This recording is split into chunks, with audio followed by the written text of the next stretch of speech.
tacky Cardassian fascist eyesore. Helm, just buy me some time to read up on the Karma. Sir, how do we do that?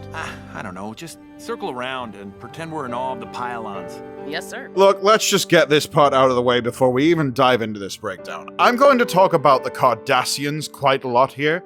There will be absolutely no comparison to the Cardassians. So if that's why you're here, first of all, why? And second, goodbye. For the rest of you, well, ever since our look at Starbase One and our Trek Starship,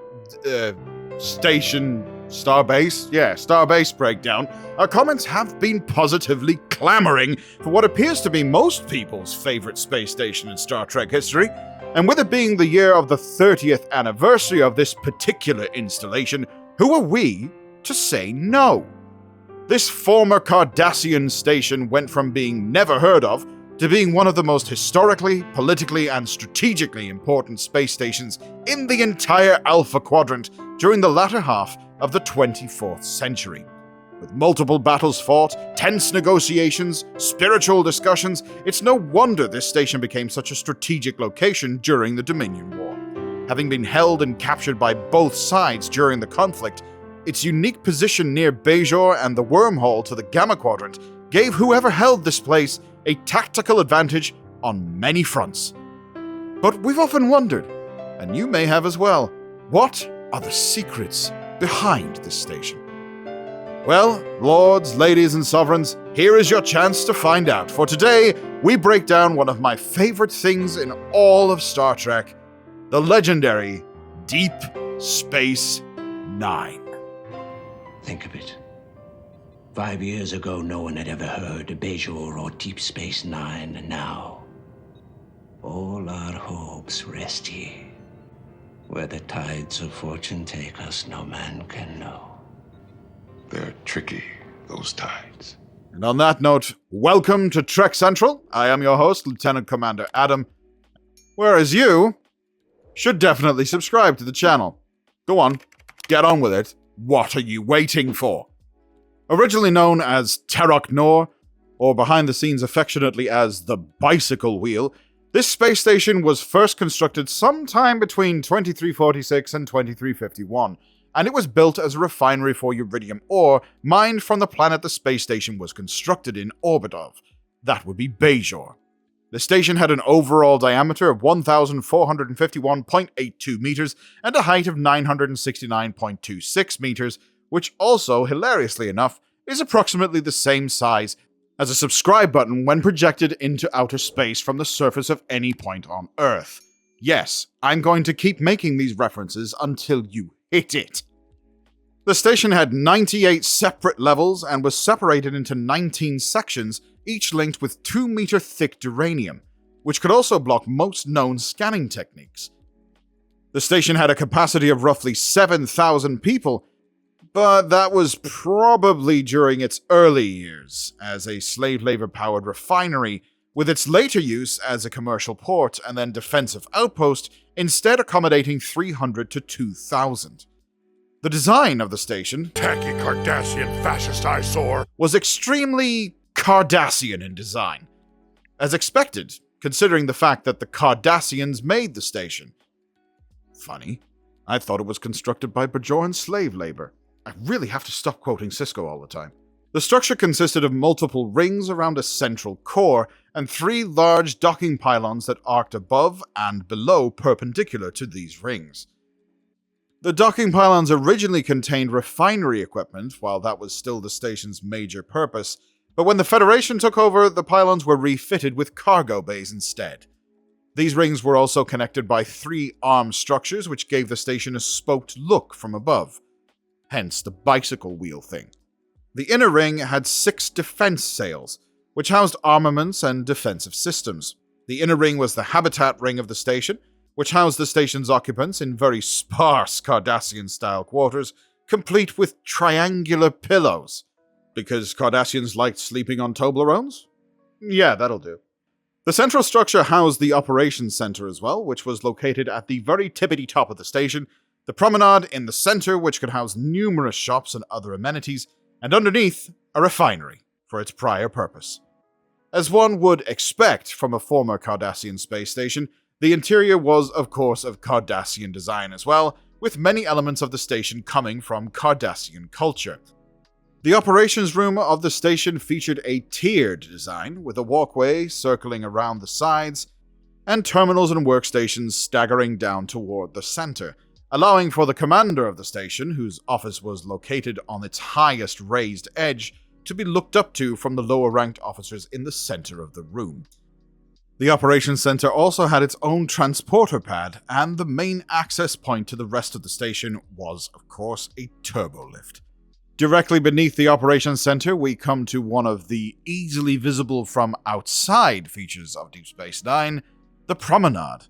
And before we continue here, allow me to just have one moment to add that if anyone was lucky enough to go and see the full-size promenade inside Star Trek The Experience at Las Vegas while it was there, I will forever be envious of you, because I never got to. But anyway, the promenade was the home of many of the main amenities of the station for both visiting ships and traders, and I suppose you could say the people on board as well. But during the occupation days, this promenade was designed purely to house Bajoran workers, with the raised walkways allowing for guards to keep an eye on the workers below, who basically lived in slums, separated by chain-link fences and the like. Shops were also allowed on the promenade during these days, though their workers, especially in Quark's bar, grill, gaming house, and holosuite arcade, either only served Cardassians or, most often, used Bajoran labor.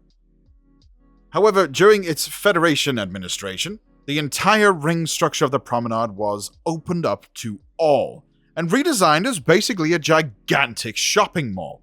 It had numerous shops from local Bajoran jewelers to the ever-famous Klingon restaurant, a staple in Deep Space Nine, despite the fact that we really only got to see it a smattering of times. I consider this a crime.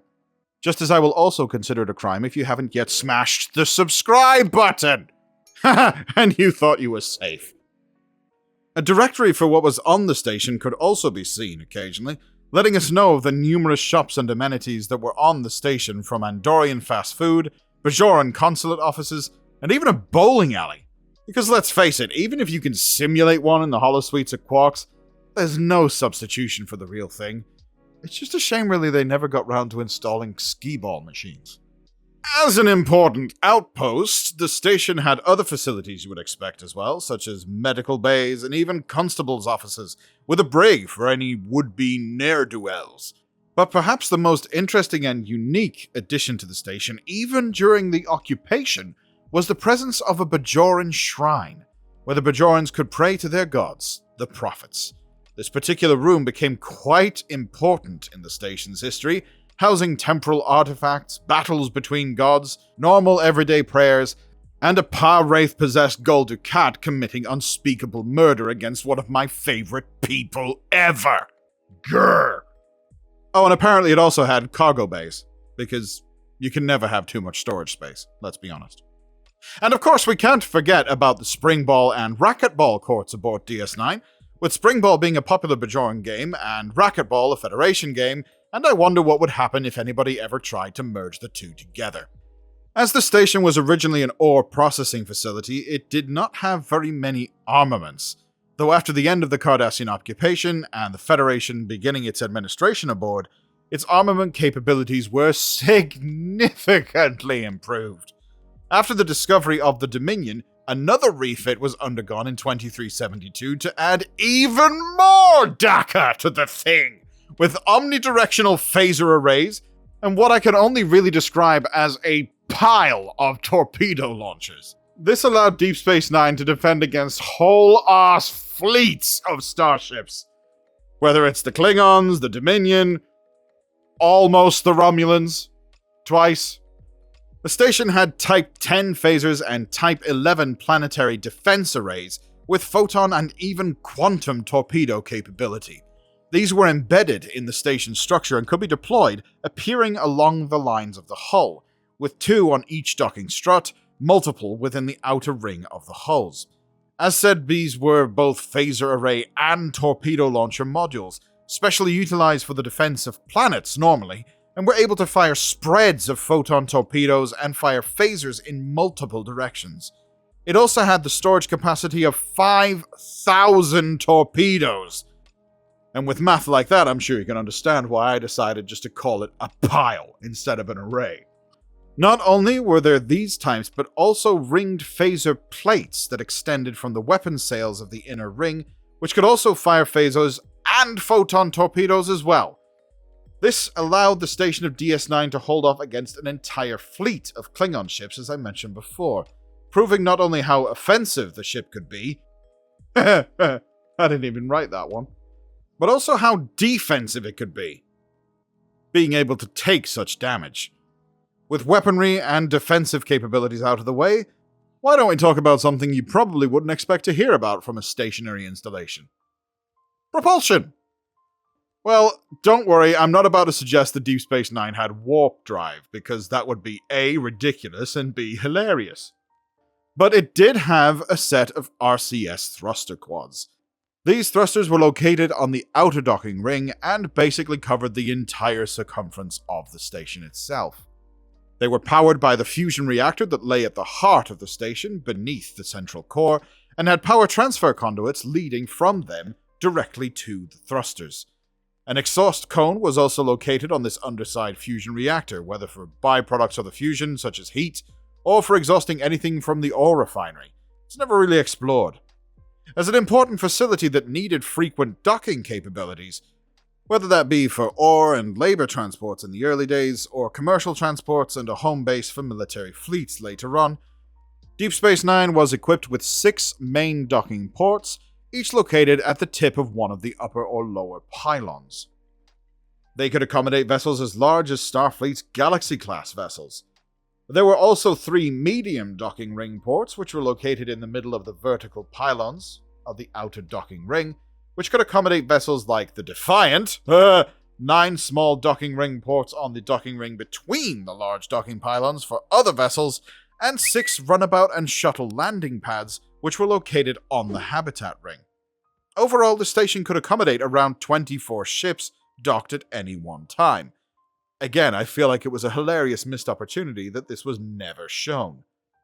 As I mentioned before, the station was equipped with 6 landing pads, which presumably would have once been home to a complement of Cardassian shuttles, though not Hideki-class shuttles since they were new in the 2370s.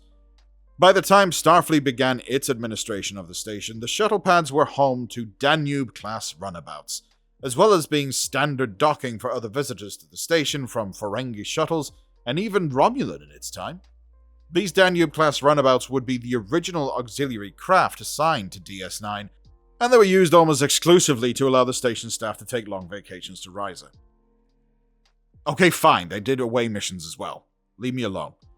Though many of them would be destroyed during the 2370s, the shuttles, not the crew, the station went through around 14 different runabout ships. However, the Danube runabout would not be the only support vessel assigned to DS9. There was some other ship there as well for quite a long time. It was, of course, the fresh-out-of-storage Defiant-class USS Defiant, being assigned to help the crew of Deep Space Nine deal with the newly emerged Dominion threat. The Defiant would continue to be a great asset for the station, protecting it from invasion multiple times, and proving to be vital during the Dominion War overall.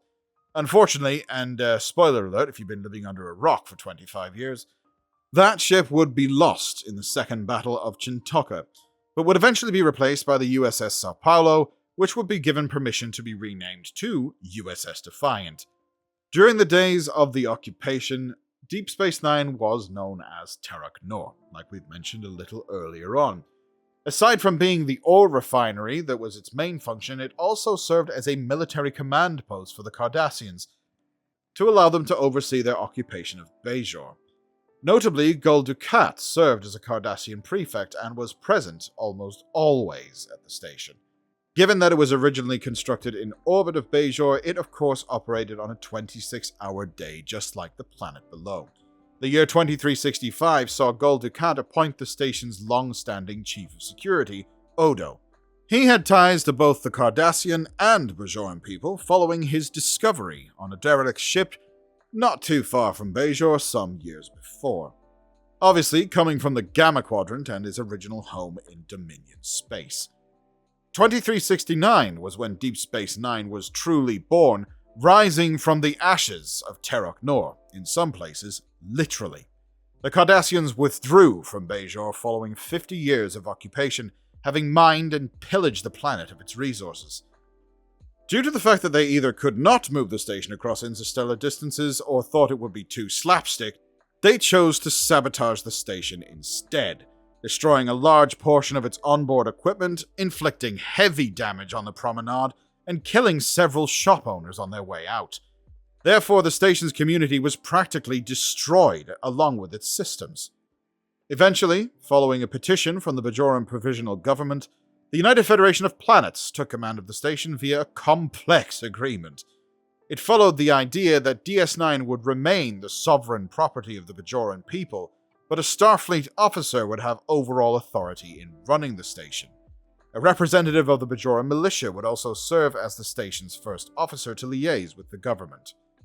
Commander Benjamin Sisko, a survivor of the Battle of Wolf 359, would be appointed as commander of Deep Space Nine following his personal recommendation by Admiral Layton. Following Starfleet's takeover, the station would become an important facility for the organization, with many well-known starships visiting. One of the first, in fact, was the Federation flagship at the time, the Galaxy-class USS Enterprise D, under the command of Captain Jean-Luc Picard, and also, quite a bit later on, the USS Voyager, before it went off on that 7-year game of hide-and-seek. The Enterprise was somewhat critical in the early days of Deep Space Nine's operations under the Starfleet banner.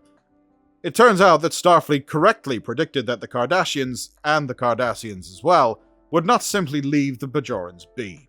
After dropping off the command crew, the Enterprise offloaded 3 Starfleet runabout auxiliary craft for station use and departed the system.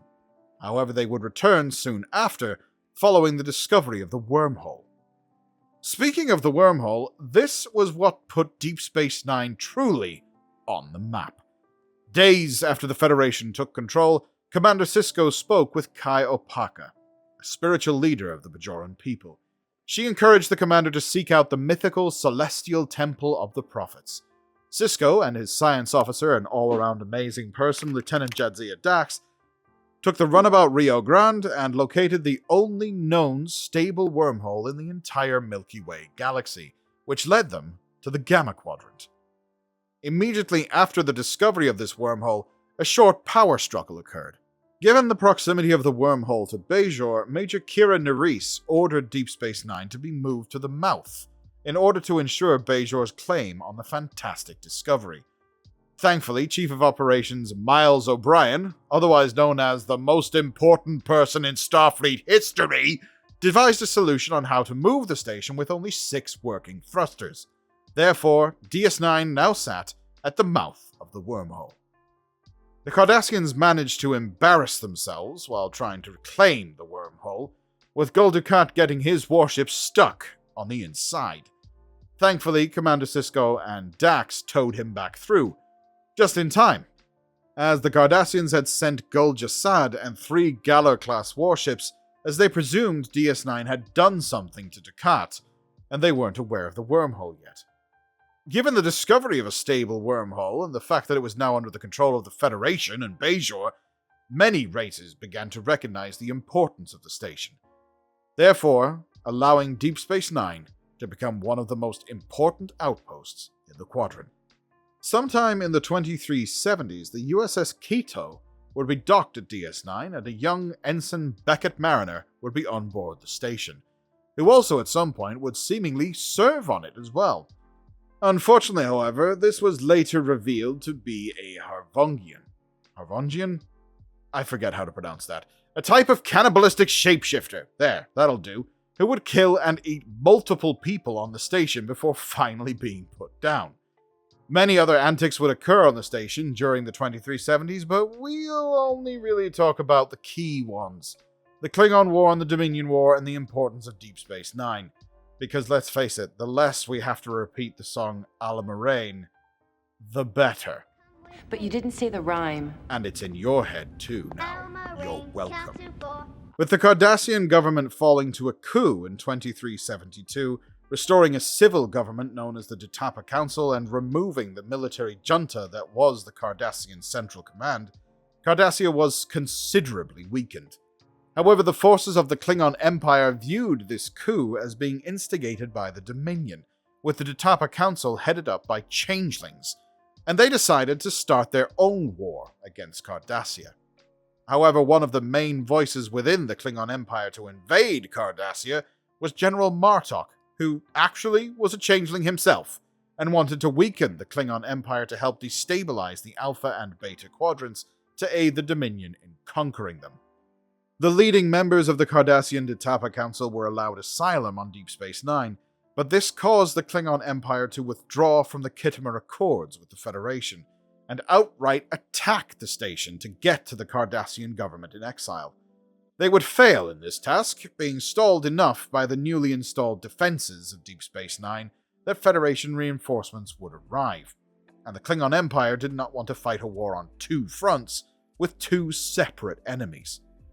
Though Cardassia would regain some defense, Klingons would continue to occupy Cardassian territory and make random attacks throughout their systems, attacking convoys and single-cloaked ships or small raiding parties. All these attacks led to Cardassia accepting help from the Dominion, the plan all along from the changelings who had infiltrated the Klingon High Council, allowing the Dominion a foothold into the Alpha Quadrant and weakening one of the big powers on this side of the wormhole. Dominion plots would continue to be spun, even going so far as to attempt to induce a supernova in the Bajoran Sun, which was stopped by the crew of the DS9 and the USS Defiant, which had been assigned to the station at the beginning of the Dominion crisis. With more and more Dominion forces arriving in the Alpha Quadrant, Benjamin Sisko came up with the plan to mine the wormhole entrance, using cloaked self-replicating mines, which of course were Rom's idea. This will be one of the sparks of the full-on Dominion War, with 2 days later a Dominion armada coming and taking the station in the second battle of Deep Space Nine. The station then fell once again under the occupation of the Cardassians and the Dominion. Life on DS9 under the Dominion didn't change too much, though the rights of its citizens would slowly be diminished, not allowing them to leave to Federation space, send communications, and even the right to not be arrested for no apparent reason. Over the first couple of months, the Dominion would aim to destroy the self-replicating minefield guarding the wormhole. Unfortunately, even sabotage by Rom, brother of Quark who owned the bar on DS9, would ultimately fail to prevent this, allowing the minefield to be brought down and 2,800 Dominion ships to begin to come through the wormhole. Well, at least until the USS Defiant broke through enemy lines and went to go and tattle on them to the Prophets, who successfully cast Urza's ruinous blast and promptly exiled a lot of them from the field.